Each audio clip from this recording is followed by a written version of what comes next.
দক্ষিণ দিনাজপুরের গঙ্গারামপুরে বন্ধ বিদ্যুৎ জল পরিষেবা। ভোটের ফল প্রকাশের পর থেকে বন্ধ জল বিদ্যুৎ পরিষেবা। অভিযোগ স্থানীয় বিজেপি নেতৃত্বের। অভিযোগের তীর উঠছে তৃণমূলের দিকে এবং অভিযোগ অস্বীকার করেছে তৃণমূল কংগ্রেস এবং ঘটনায় শুরু হয়েছে শাসক ও বিজেপির মধ্যে চাপানুতর। দক্ষিণ দিনাজপুরের গঙ্গারামপুরে বন্ধ বিদ্যুৎ জল পরিষেবা। ভোটের ফল প্রকাশের পর থেকেই জল আর বিদ্যুতের পরিষেবা বন্ধ করে দেওয়া হয়েছে, এমনটাই অভিযোগ তুলছে স্থানীয় বিজেপি নেতৃত্ব।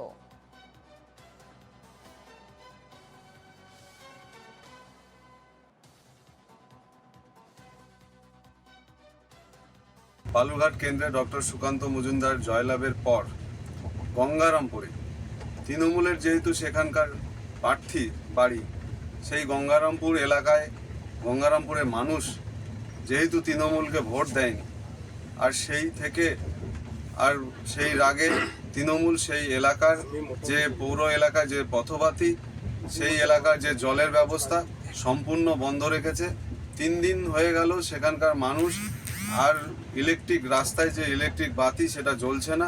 মানুষের নিরাপত্তার অভাব মানুষ উপভোগ করছে, মানুষ দুশ্চিন্তায় আছে।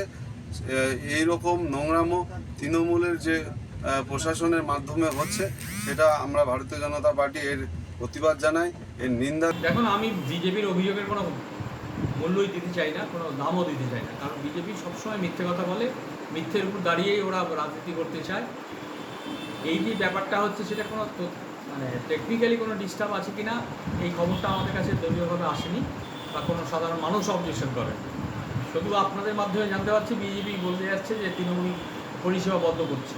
এটা এরকম কোনো ঘটনা নেই। ওখানে কোনো যান্ত্রিক ত্রুটির জন্য যদি হয়ে থাকে তাহলে কোনো যান্ত্রিক ত্রুটির জন্য হয়েছে, আর জল আর লাইট সেটাও যান্ত্রিক ত্রুটির জন্যই হতে পারে। মানে বিদ্যুৎ সরবরাহ আপনারা দেখছেন কয়েকদিন থেকে বিদ্যুৎ যাচ্ছে আসছে, হয়তো কোনো যান্ত্রিক ত্রুটি হয়েছে।